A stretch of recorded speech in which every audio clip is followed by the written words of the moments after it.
agar terus menerang pikiran kami dan mencari segala bentuk kebaikan. Istilah menuju tempat materi ini agar tahu semakin berhati mereka tidak tersangka. Nama hukum kita sepanjang masa. Amin.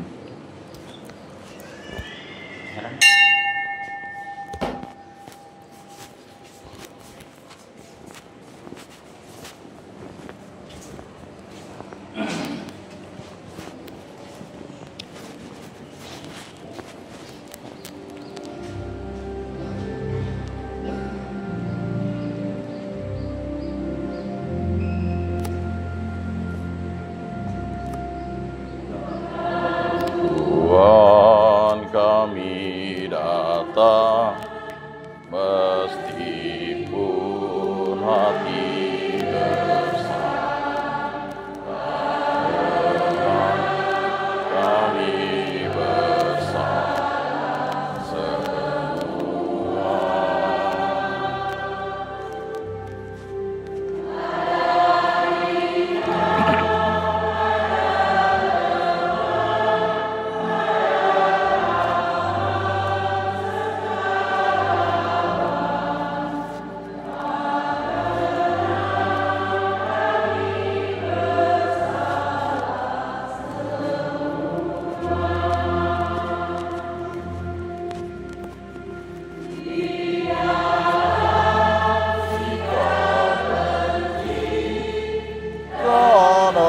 semua.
Kepada Allah yang Maha Kuasa dan kepada saudara sekalian, bahwa saya telah berdosa dengan pikiran dan perkataan, dengan perbuatan dan kelalaian.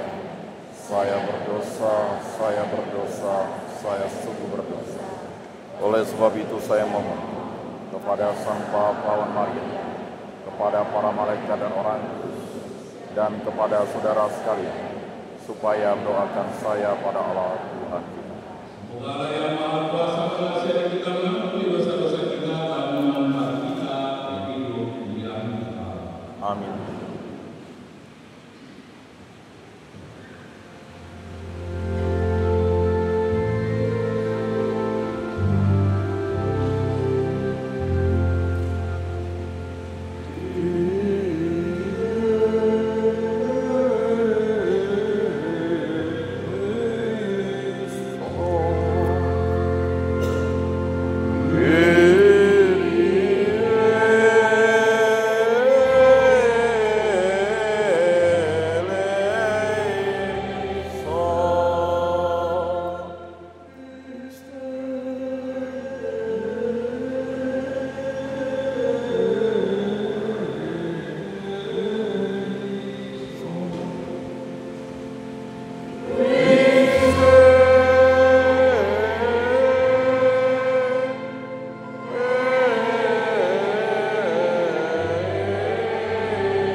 Bacaan dari Kitab Ulangan. Pada hari itu, Musa berkata kepada bangsa Israel tentang hal ikhlas persembahan. Katanya, imam harus menerima buah buahan dari tanah dan meletakkannya di depan mezbah Tuhan Allahmu.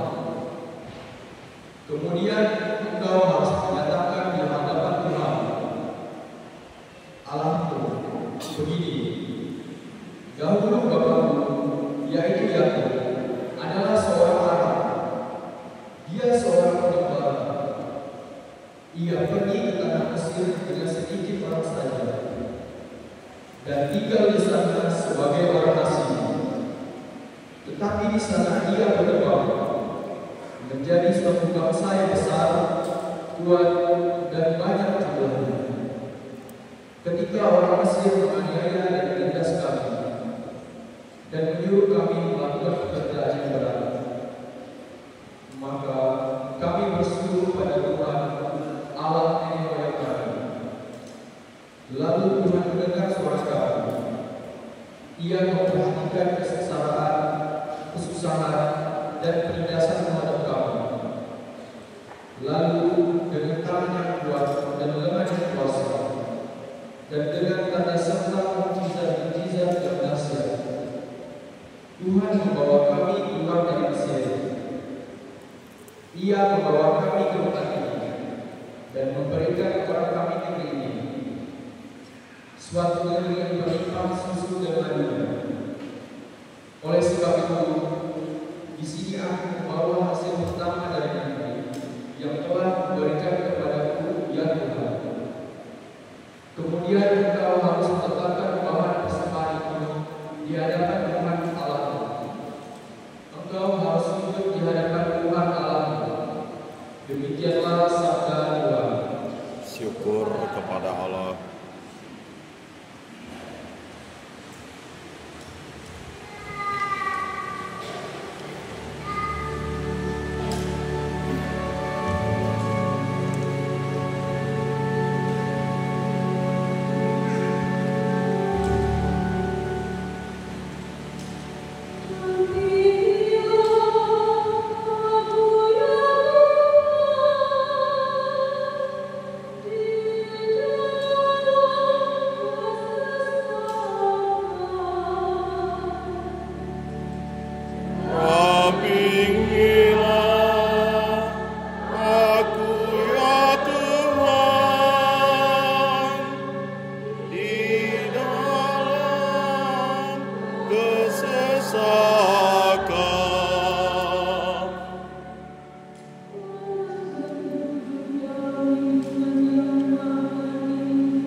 Dampingilah aku ya Tuhan di dalam kesesakan.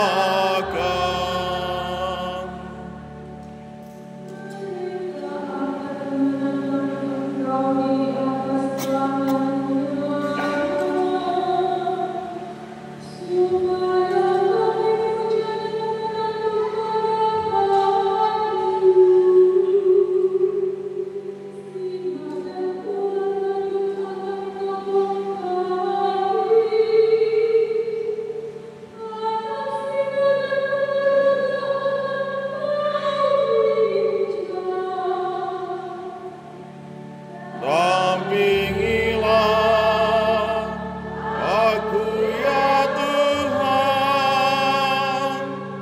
di dalam kesesakan.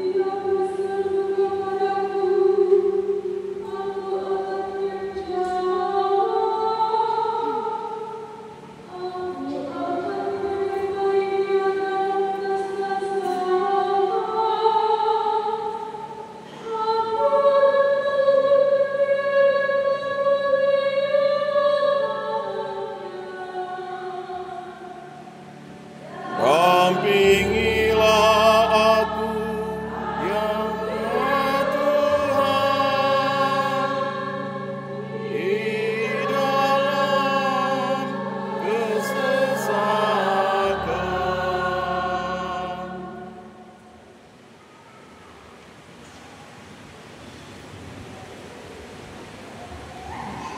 Bacaan dari Surat Rasul Paulus pada jemaat Roma. Saudara-saudara, inilah yang dikatakan kitab suci. Firman ditujukan kepadamu, yang di dalam hatimu, yang di dalam hatimu. Itulah firman Tuhan yang kami berikan. Sebab jika kamu mengakui bahwa Yesus adalah Tuhan, dan percaya dalam hatimu bahwa Allah telah memberikan Dia dari atas orang, maka kamu akan diselamatkan. Karena dengan hati yang percaya dan dibenarkan, dan dengan mulut orang mengaku Dia diselamatkan. Karena kitab suci berkata, siapa saja yang percaya kepada Dia tidak akan diperbolehkan. Sebab tidak ada perbedaan antara orang Yahudi dan orang Yunani. Karena Allah yang satu itu adalah Tuhan semua orang, dan Dia mengayomi semua orang yang berseru kepada-Nya. Sebab siapa saja yang berseru kepada nama Tuhan, dia akan diselamatkan. Demikianlah sabda Tuhan. Syukur kepada Allah.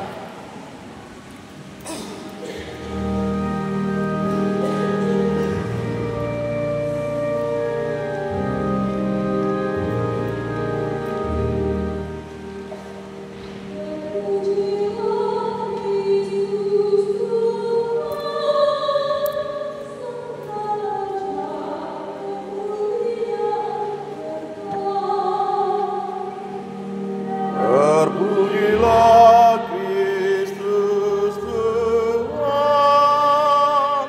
Sang Raja kemuliaan kekal.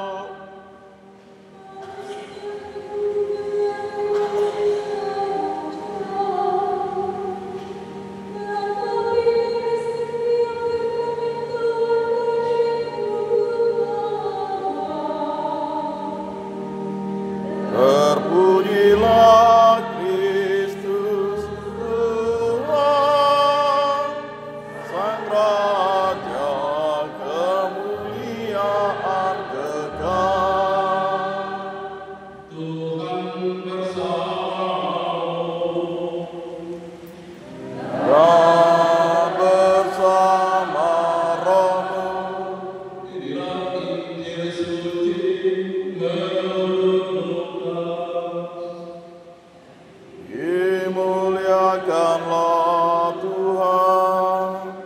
Sekali peristiwa Yesus yang mendengar Roh Kudus kembali dari Sungai Yordan, lalu dibawa oleh Roh Kudus ke padang gurun. Di situ 40 hari lamanya ia dijumpai iblis. Selama hari-hari itu Yesus tidak makan apa-apa, dan setelah itu ia lapar. Lalu berkata iblis kepada Yesus, "Jika engkau putra Allah, katakanlah kepada batu ini supaya menjadi roti." Jawab Yesus kepadanya, "Ada tertulis, manusia hidup bukan dari roti saja." Kemudian iblis membawa Yesus ke suatu tempat yang tinggi, dan dalam sekejap mata yang memperlihatkan kepada Yesus semua kerajaan dunia. Kata iblis kepadanya, "Segala kuasa itu serta kemuliaannya akan kuberikan kepadamu, sebab semuanya itu telah diserahkan kepadaku, dan aku memberikannya kepada siapa saja yang kukehendaki. Karena itu, jika engkau menyembah aku, seluruhnya itu akan menjadi milikmu." Tetapi Yesus berkata kepadanya, "Ada tertulis, engkau harus menyembah Tuhan Allahmu, dan hanya kepada Dia saja engkau harus berbakti." Kemudian iblis membawa Yesus ke Yerusalem dan menempatkan Dia di puncak bait Allah. Lalu berkata kepadanya, "Jika engkau putra Allah, jatuhkanlah dirimu dari sini ke bawah, sebab pada tertulis mengenai engkau, Allah akan memberikan kepada kerajaan yang untuk melindungi engkau, dan mereka akan menerima engkau di atas tangannya, supaya kakimu jangan terangkut pada batu." Yesus menjawab, "Ada firman, jangan engkau mencobai Tuhan Allah." Sesudah mengakhiri semua percobaan itu, iblis mundur dari hadapan Yesus dan menunggu saat yang baik. Demikianlah sabda Tuhan. Terpujilah Kristus.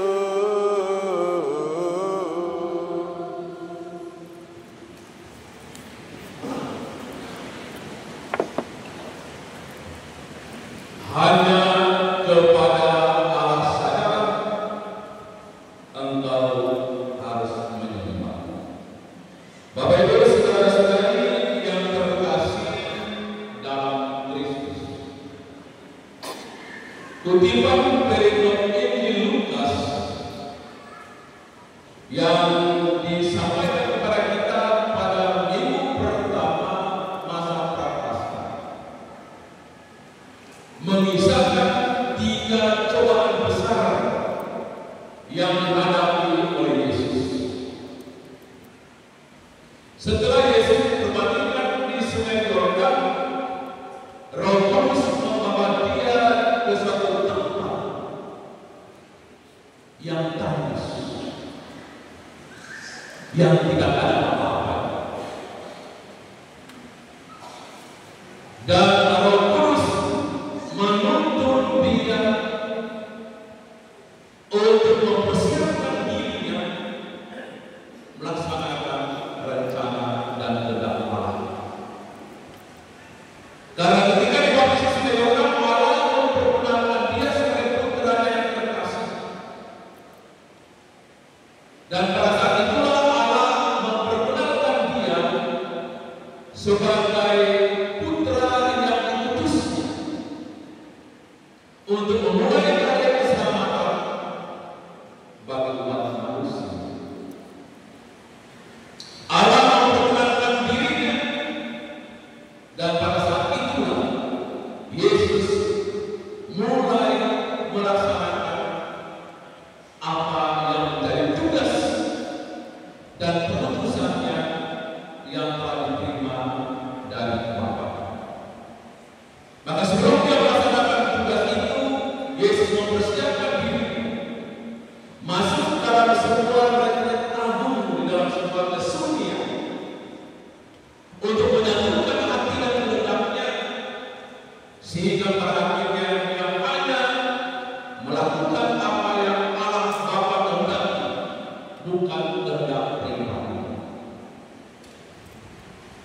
selama 40 hari.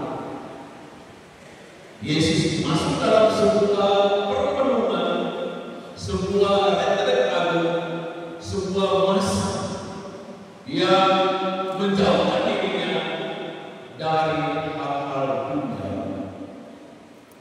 Kita bisa bayangkan selama 40 hari tidak makan dan minum. Kita aja tidak makan 1 hari, perut mulai berbuntut. Dan kita tergiur untuk mengisi kebutuhan perut.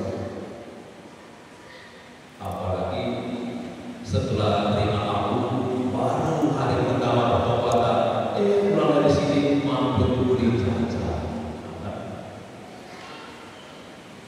Masa tobat, masa prapaskah, memang gereja mengaturnya hanya makan sekali sehari, makan kenyang. Kita bukannya makan sekali, makan berkali-kali. Sudah makan nasi sepiring, ada pisang goreng dari mana? Ada tahu tempe yang dijual mahal. Dengan dali dengan alasan daripada mati kelaparan, pastor lebih kelaparan. Tidak tahu manusia. Kebutuhan perut itu memang menggiurkan kita untuk saja semakin hari semakin taat dan tunduk pada hal-hal dunia. Dan iblis tahu bahwa selama 40 hari pasti Yesus sudah lapar. Mungkin beratnya waktu 70 kilo selama 1 bulan lebih turun sampai 50 kilo. Karena dia tahu. Maka iblis begitu. Pasti dia sudah lapar itu. Pasti dia sudah haus. Coba deh aku dekati dia. Yesus putra Allah. Kau kan aku diri sebagai putra Allah. Kalau engkau semua putra Allah, ayo tunjukkan kuasamu bahwa ini menjadi roti. Tawarannya sangat menarik. Yesus yang punya kuasa atas segala-galanya bisa saja membuat hal itu tanpa diperintah, tanpa disuruh oleh kuasa kegelapan iblis. Tapi dengan enten, Yesus katakan, iblis, engkau tahu nggak? Manusia itu tidak hanya butuh makanan. Manusia itu tidak hanya hidup dari makanan dunia seperti roti, tapi ingat, manusia hidup dari kuasa Allah, dari sabda Allah, dari firman Allah. Inilah kau sok-sok sebagai putra Allah. Udah deh kalau begitu, lanjutkan aja meditasi. Tunggu satu saat katakan pasti ini kawan kehidupan. Dan cobaan yang kedua, iblis membawa Yesus ke suatu tempat yang tinggi. Dia ada Yesus. Sus, lihat, coba lihat orang dia ada indah. Itu milik gue. Aku punya kuasa semua itu. Dan semua ini akan berikan kepada kamu asalkan saja kau harus tunduk pada perintah. Kau harus bertahan, maka segalanya akan diberikan kepada. Tawaran. Coba tawaran kepada kita. Iya deh. Daripada aku tidak memiliki apa-apa, udahlah. Aku taat padamu. Tetapi Yesus katakan, please, kemegahan itu tidak ada arti di negara. Kekayaan dunia itu tidak ada apa-apa. Itu bukan menjadi jaminan sebuah keselamatan. Itu hanya sesaat yang kau bisa miliki. Dan semua itu adalah milik Allah, bukan milikmu. Karena itu, jangan engkau coba-coba mencoba. Ingat, hanya kepada Allah saja sebagai pemilik semuanya ini yang harus engkau sembah. Hanya kepada Allah saja yang engkau harus buktikan diri dan hidup, bukan kepada Allah. Iblis pun heran, ini manusia kurang. Semuanya sudah mau berikan kok tidak mau. Di sana di mana orang berjuang untuk menikmati atau menemukan dari kekayaan ini, sudah ada tempat kok tidak mau. Ini manusia apa ya? Tunggu ya, nanti aku akan tahu. Kata Iblis. Lalu pada saat lain, kesempatan lain, Iblis membawa Yesus ke dalam Yerusalem. Yesus kata, Yesus dia bukan Yesus. Ayo ke Yerusalem yuk. Kita lihat kota di sana. Ayo. Sampai di sana, Iblis oleh ke atas gunung sampai Allah yang mulia memperlihatkan kota itu dan Iblis sendiri. Kalau kita berkata ada tertulis dalam kitab Mazmur yang dinyanyikan tadi bahwa Allah akan memerintahkan malaikat-malaikatnya untuk menyelamatkan engkau dari setiap kejahatan.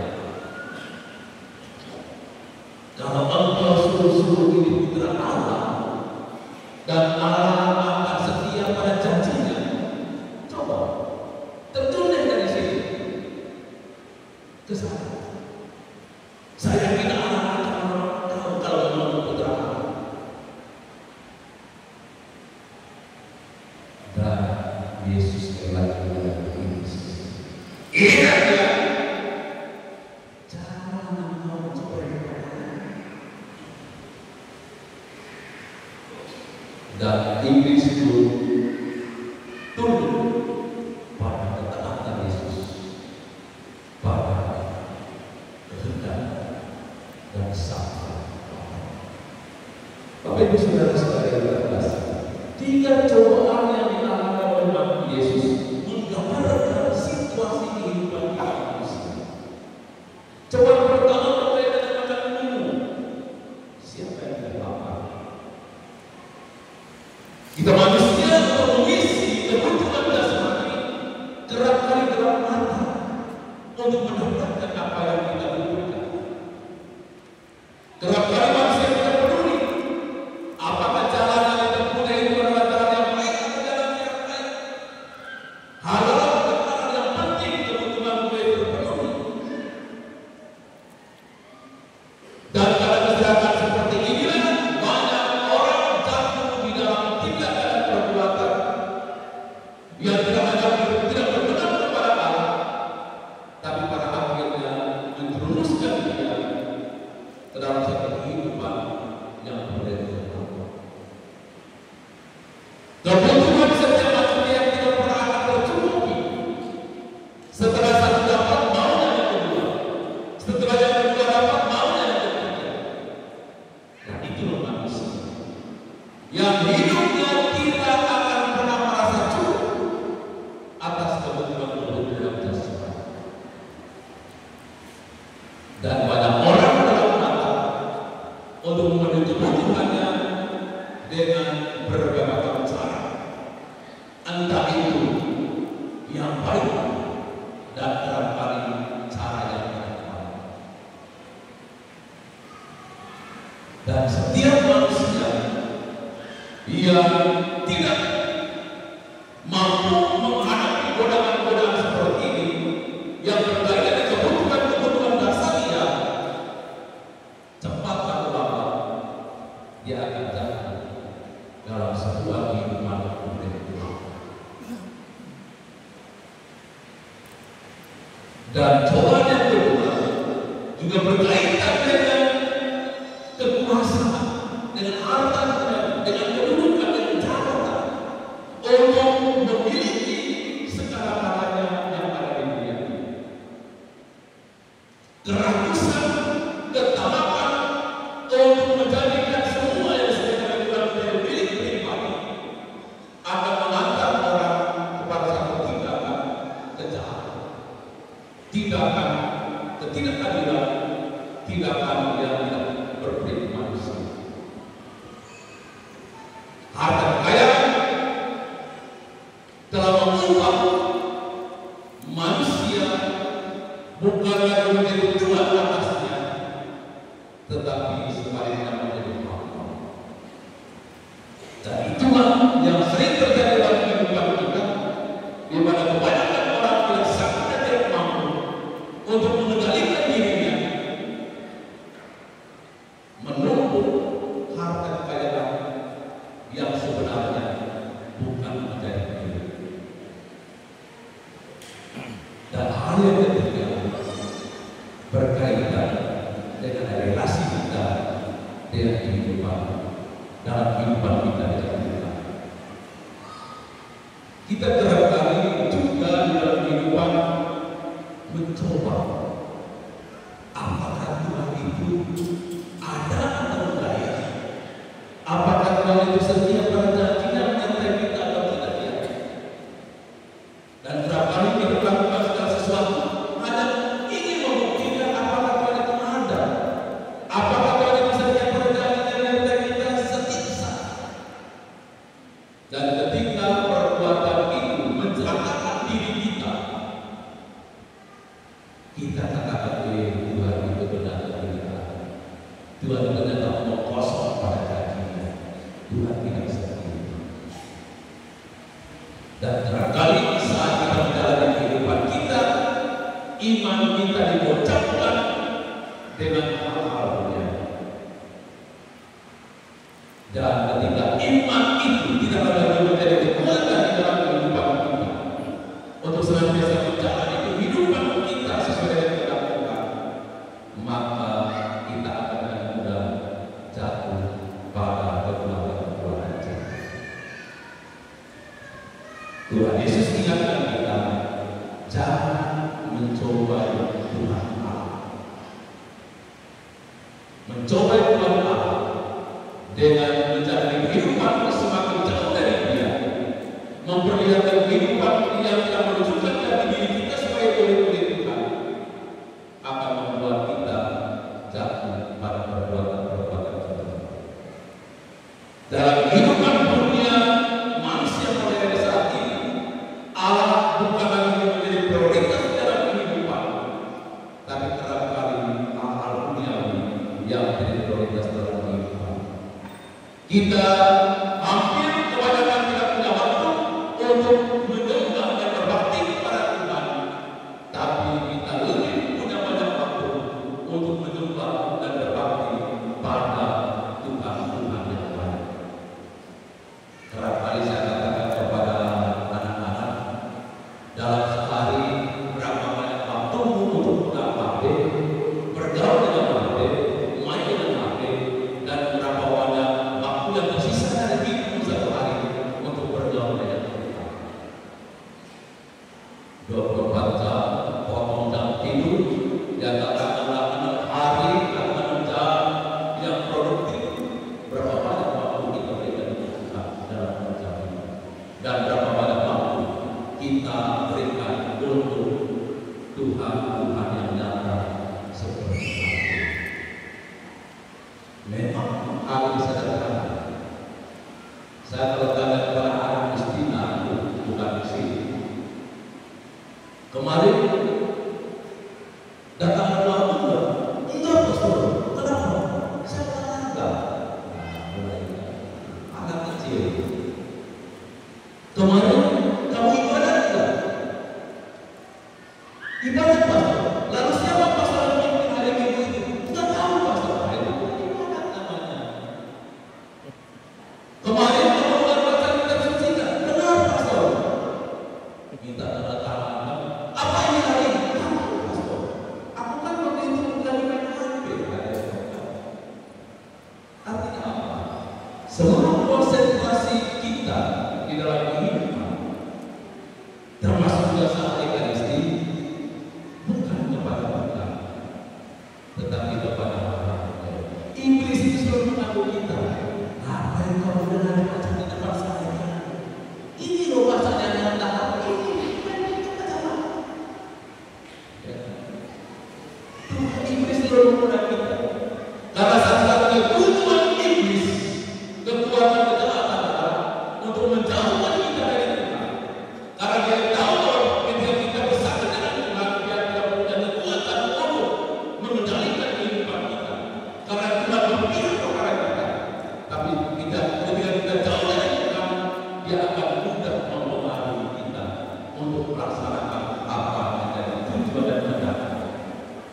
Dia akan bisa dengan mudah memakai kita untuk melaksanakan rencana Tuhan. Bapak Ibu Saudara-saudara terkasih, masa prapaskah bukan hanya sekedar menyiapkan diri kita merayakan perayaan Paskah, bukan hanya suatu rutinitas keagamaan, tetapi inilah momen yang sangat indah, momen yang sangat istimewa untuk kembali kita menata kehidupan kita dalam persatuan dengan Tuhan. Saat untuk merefleksikan perjalanan kehidupan kita, terutama perjalanan kehidupan iman kita bersama Tuhan. Dan saat untuk membangun di dalam diri kita satu kesadaran bahwa kehidupan yang kita terima adalah anugerah dari Tuhan, dan kehidupan itu kita bersempatan kembali kepada Tuhan melalui perbuatan-perbuatan yang benar. Maka masa Prapaskah sebagai masa tobat, masa puasa dan pantang, hendaknya menjadi kesempatan bagi kita untuk semakin setia membina relasi, kedekatan, hubungan pribadi kita dengan Tuhan, agar dengan kekuatan dari keimanan kepadanya kita mampu menghadapi setiap bulan di dalam kehidupan kita, sehingga kehidupan kita bukan menuju kepada kebinasaan, kegelapan, tapi akhirnya kehidupan kita menuju kepada terang, keselamatan sejahtera. Maka mari Bapak Ibu Saudara-saudari, sambil merenungkan tema APP selama masa Prapaskah dan merenungkan sabda Tuhan yang kita dengarkan hari ini, mari kita mengingat dan komitmen di dalam diri kita masing-masing untuk memperbarui kehidupan kita, meningkatkan ulapan iman dan kasih, dan juga meningkatkan kehidupan spiritualitas kita, sehingga bersama dengan Tuhan kehidupan kita menghasilkan buah-buah. Dalam persatuan dengan Dia, kita akan mampu menghadapi setiap dalam kehidupan kita, karena Tuhan itu akan membinasakan kita, tapi hidup dalam persatuan dengan Tuhan akan menyelamatkan Tuhan.